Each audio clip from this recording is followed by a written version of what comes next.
Okay, so before I say last time on Pokemon Void, I need to mention that I lost footage for this episode, but I'll explain that after this. Blow out the candle. It's another Nadia! So your name is gonna be Kari. Oh, it's that kid the director wants. Run! I finally found you. Put me down. I'm on your side. You're looking for the Grisius orb. I know where it is. The name's Lugner, by the way. I've been working here undercover. Whoa, what are you? The director's creation has required a ton of energy. With the power from the fusion dam, we might finally be able to complete the director's dream. Oh, not again. No, don't. No. No. Oh, here we are. The old storage facility. Remember, we may get stuck in here. Are you ready to enter? Yeah, let's do it. It's a book with a few written entries. There's no way out. You never should have come here. Oh, shit. Dang, I wasn't strong enough to do anything. You guys saw that too, right? You've been hearing someone else's thoughts. Will strength bring me happiness? Will anyone even care? Oh, this is a big room. Big room with a big hole in the middle. Why can't you just give up? Why do you continue to fight us? We all want the same outcome, don't we? Surrender and everything can return to normal. I hope you'll come around to our side. It's the only way to survive what comes next. Okay, so I lost footage for this episode. Yeah, so what I did is I went back to my most recent save, and that's here. But what we're going to do is we're going to look at Hero Voltzi's footage of that episode, and I'm going to kind of walk you through the story, what happened. There's only one real important battle that you missed, but nothing got lost during that battle, so that's fine, but you'll see it here in a sec. Alright, so here's Hero Voltzi's version of the playthrough. I think this video does a good job at covering what we missed. But basically what happens first is you walk into the large room. I think he does like a team recap, and out of this hole crawls a person who's completely covered in black. And basically what the person's gist is that they need you to remain here so that the director can save you for later, because in the director's eyes, you're very special. And soon, Team Runic, oh, gosh darn ads. And soon, Team Runic is marching towards their victory, and Team Runic will destroy the Odin Corp, and all of our allies will be annihilated by whatever this big thing is in the background. And the whole thing about Team Runic, obviously, is about how they're very science-based, and they want to continue science without the means of moral limitations, is what it seems like. And then they ask if you want to join this figure covered in black. And if you join the game, yeah, right here is the choice. If you choose the join option, what happens is that the director's like, good job, you picked the right choice, and then you get a game over, and the game crashes, which is where I made the joke that we completed the Nuzlocke, but we lost that footage. So, joke's not as funny the second time, gonna admit it. But what actually happens is you load up the game again, and then you pick reject. Let's see if... okay, it seems like he picked the reject choice immediately here. It puts you in this room where the other rooms are basically empty, except for a couple switches, as you'll see here. You walk down this fairly long corridor with a bunch of different windy steps, and you walk into this room, and you find Chad lying on the floor, who talks about how he's never been happy and how he just wants to bring others down to his level. And eventually, Chad, he's got some demons inside of him, not gonna lie. And Chad freaks out in the dream, and then he becomes this super unstable, glitchy version, and then you get stuck into it. Wow, he was really fast for him there.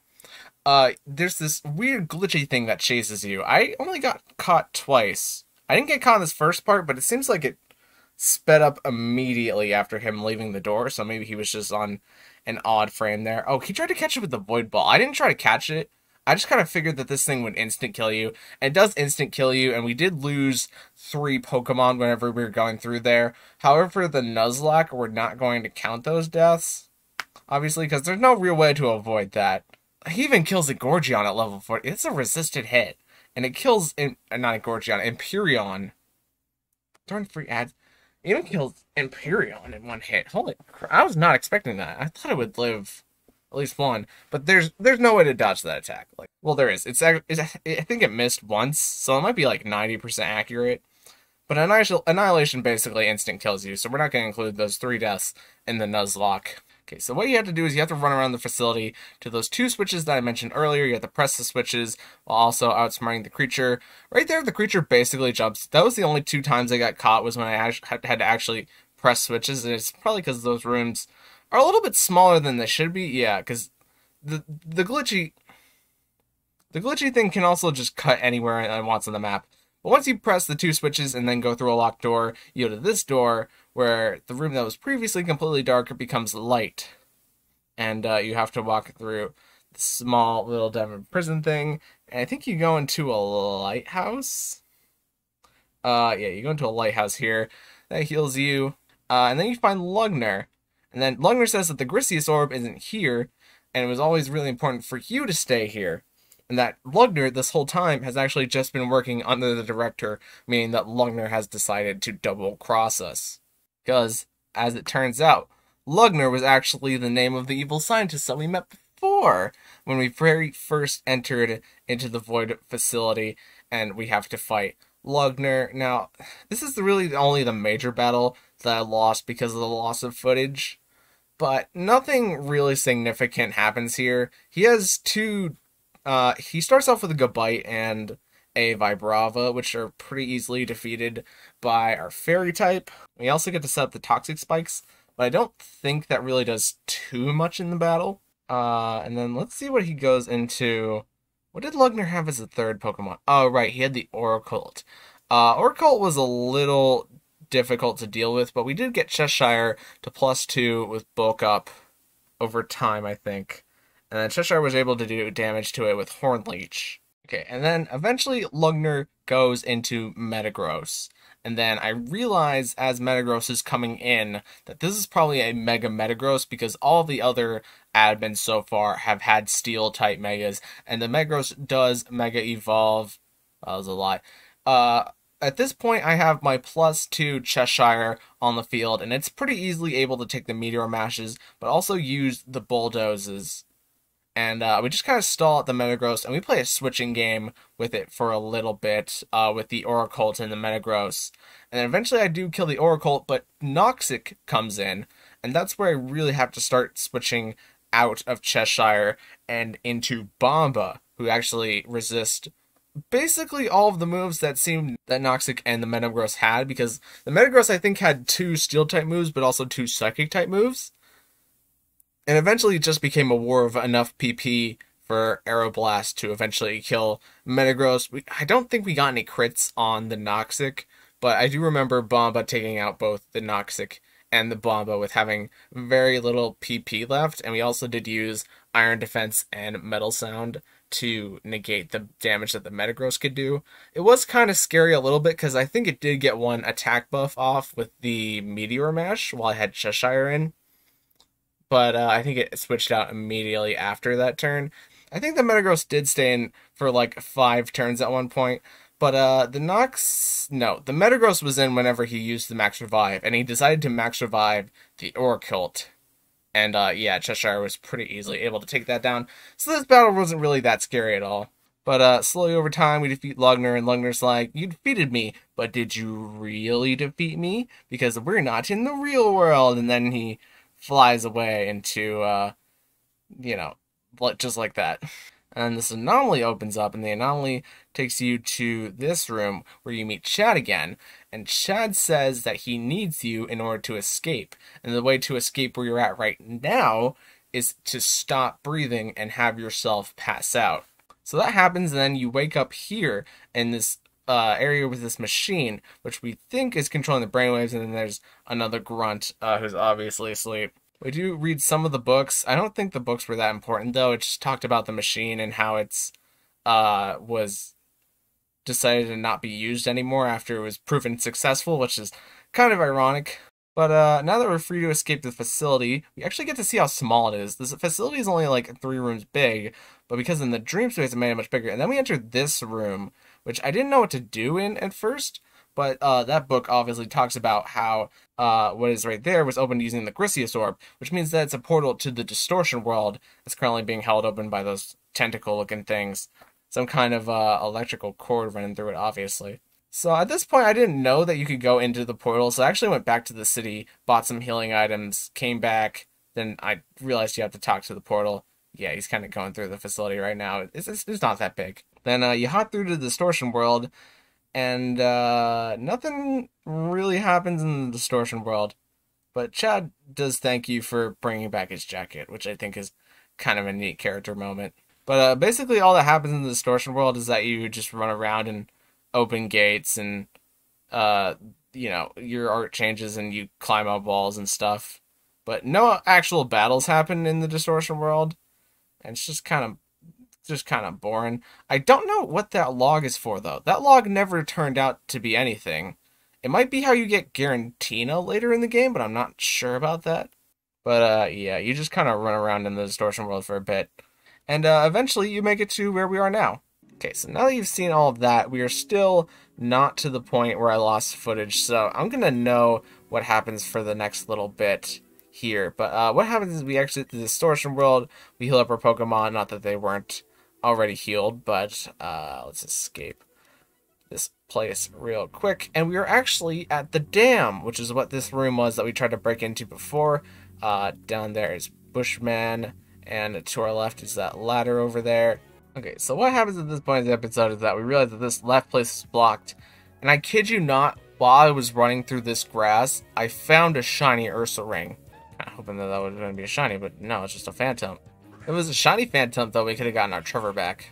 But running through this grass, we found a shiny Ursa ring, which was kind of neat. So we go up here to Pine's Estate.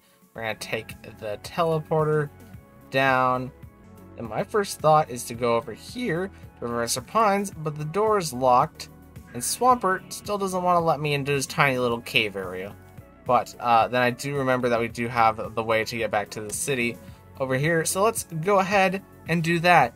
If you'll notice, the city is a little bit more tinted than it was before, even though it's just nighttime. And that's because the city is being attacked. Dallas, the city is being attacked. We need to evacuate everyone out of here. Albert is out there looking for people. Go help him. I'll stay here and protect those we've already found. Ted left.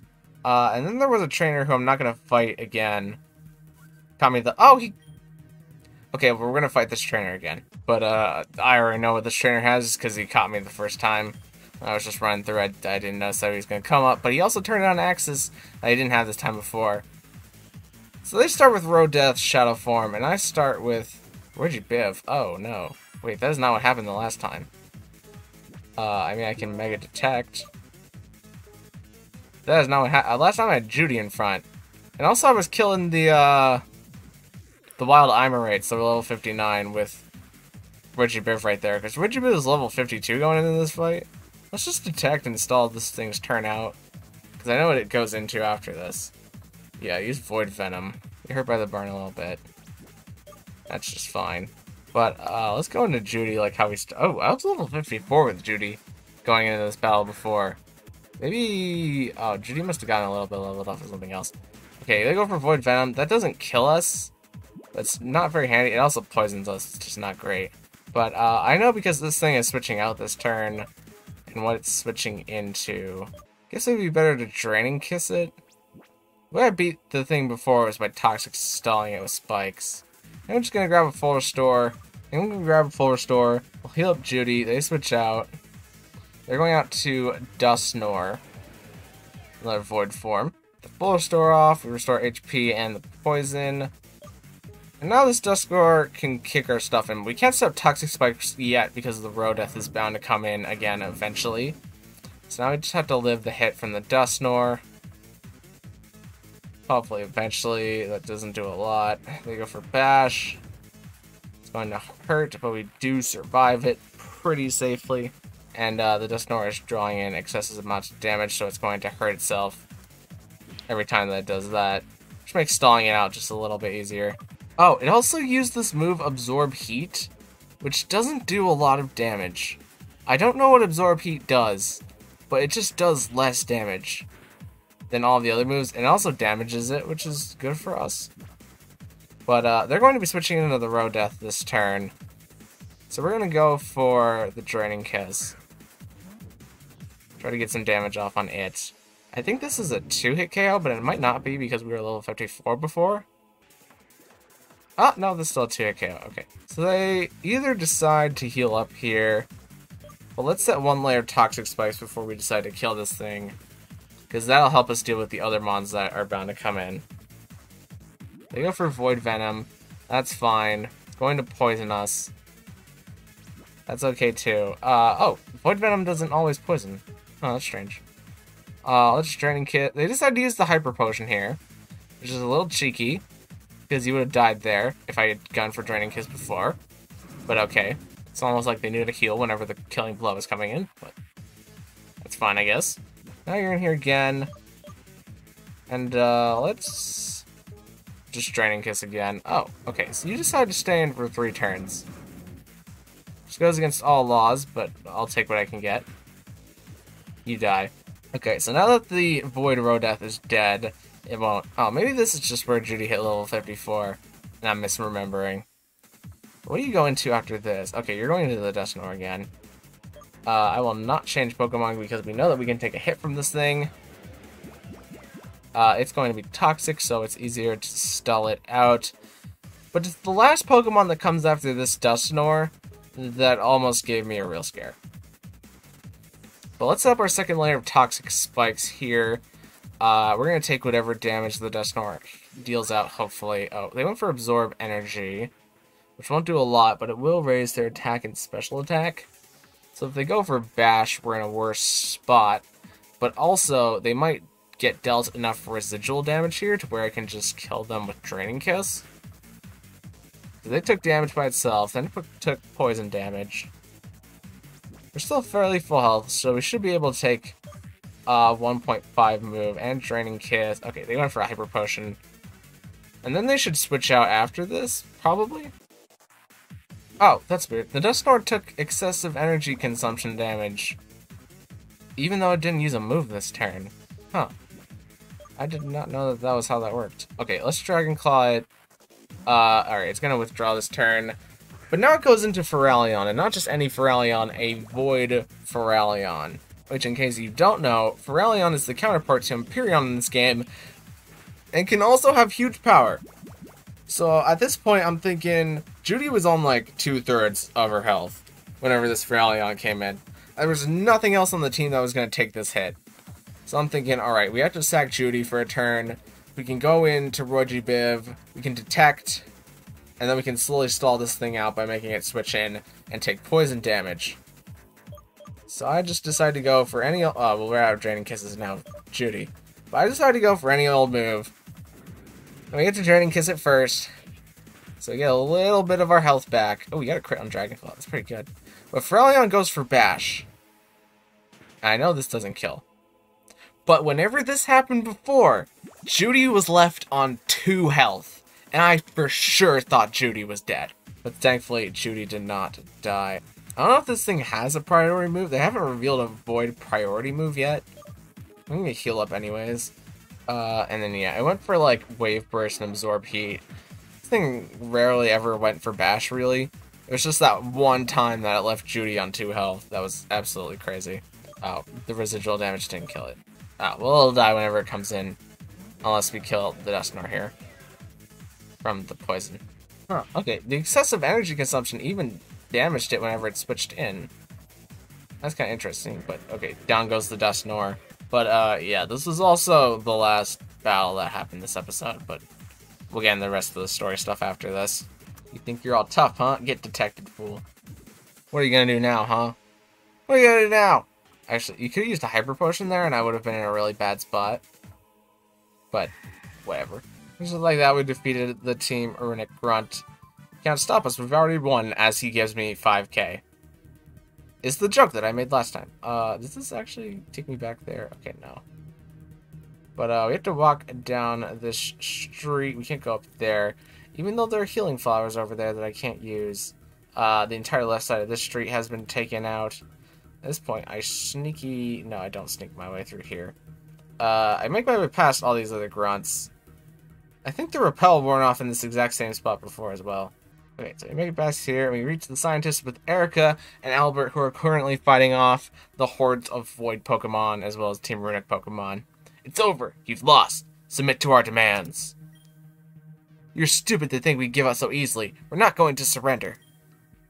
Yeah? You can shove your demands. The safety of our guys comes first. We won't back down from a fight as long as they're in danger. How about a battle you have no chance of winning? Who's that? Show yourself, coward. I'll bash your face in. Choose your enemies wisely, Erika. I'm not one to take threats lightly. Then we hear the sound from my nightmares. As the scientist says, "Look up there! What is that thing?" And then we look up there, and it is the Pokemon from our nightmares. You have one last chance to abandon your values. Submit to progress. Allow me to change the world, to use science to build a stronger humanity.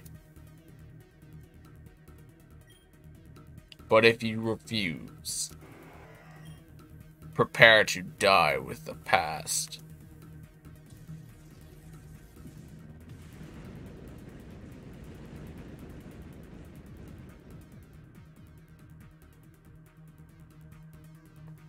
And then, yeah, there used to be a building there, but now there's not.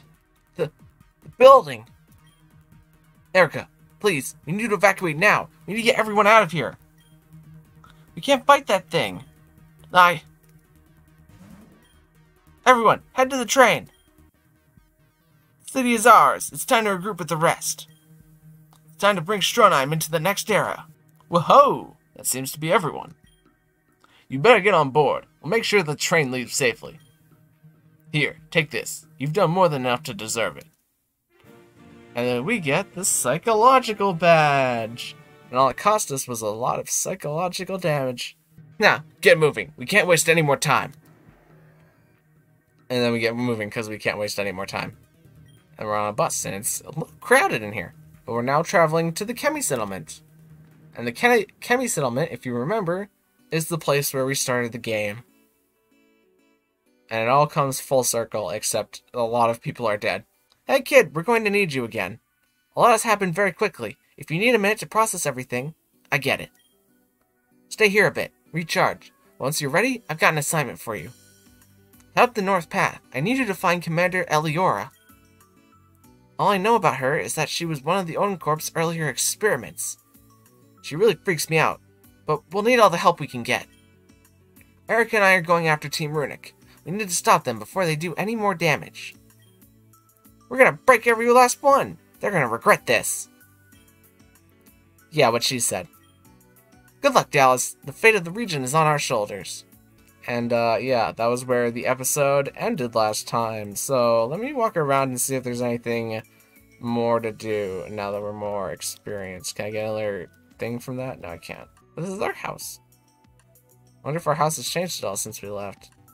But now we know what the crystal is. Before we said it was a strange crystal, but now we know that's a zebra crystal that powers our heat pump room thing. This is our computer, and can we go up here now? And this door is still locked. Great, I still don't have access to all of the rooms in my house. Can't take a nap, though. Oh, there are people in this room now. Sure is nicer in here. What's this place even for? It's for giving us our starter Pokemon. Is every little thing going to be alright? Is every little thing gonna be No, everyone's gonna die, kid. What's going on? Why are those young people attacking us? Because we have cool things and they don't. But also now they have cool things and kind of a toss-up. Just gather around the campfire and sing our campfire song. What? Gotta have a little bit of optimism. Okay, so it says it wants us to go up the north path, but I don't actually know how we do. Oh, the train's not here anymore. Huh. Okay, wait. Can we... Oh, it makes a little bridge. And we can go up here now. Oh, okay. I wonder... Can we even heal at this PC? Ah, we can heal. Okay. So before it just ended at me getting off the train, and honestly, I'm okay with this being a shorter episode because I just need to upload this episode. I haven't really had much time to explain this, and after losing the footage for the past episode, it kind of really dragged my will to want to do any editing. But, yeah, that's what happened. I'm sorry that I lost the footage, but hopefully this kind of makes up for it. And, yeah, the link for I don't know if I mentioned it before. I'll probably put it on screen. But the link for Hero Voltzi's video will be in the description if you want to see that bit played through by him. Not really much happened. The Distortion World honestly took a lot longer than I thought it did. So that's probably why I thought I had a whole episode. But, I mean, it was just... The Distortion World was just a lot of running around. Like, you didn't really miss that much. But, thank you so much for watching. If you liked it, maybe consider leaving a like on the video. And even consider subscribing, because I have lots of videos where I actually have the footage from the episode completely edited. And, yeah, my subscriber analytics are probably on screen. Wow, it would be great if people subscribed. And, yeah, I will see you guys in the next video, which is hopefully a little bit more coherent. Thank you.